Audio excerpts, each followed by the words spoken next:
DSWD Secretary Dinky Soliman hopes that the Pantawid Pamilyang Pilipino program of the government will be made into law. The 4-piece has already benefited over 4 million qualified poor families nationwide. This report by Santos. Before President Aquino's term ends, Department of Social Welfare and Development Secretary Dinky Soliman hopes the Pantawid Pamilyang Pilipino program will be passed into a law. If this happens, education and health services will continuously be provided to the poor. Soliman admitted 6 years aren't enough to uplift the lives of poor Filipinos amid the agency's livelihood program and broader benefits for the senior citizens. Sana maging batas ang conditional cash transfer.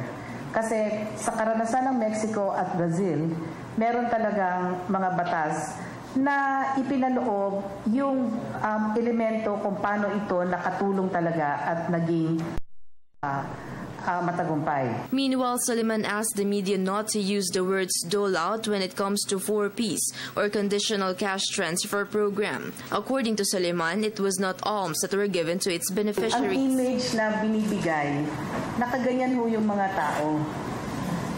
Inaalisan ho natin sila ng dignidad eh. Kasi hindi ho nakaganyan ang mga tao. Kumikilos ho sila para baguhin ang buhay nila. The DSWD also targets to help Filipinos included in the nearly poor category.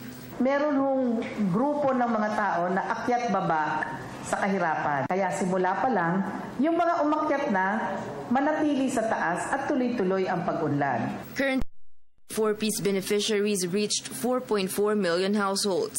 The proposed bill, authored by Senator Ralph Recto and Congresswoman Susan Yap, is now in the committee level in the Senate and Congress.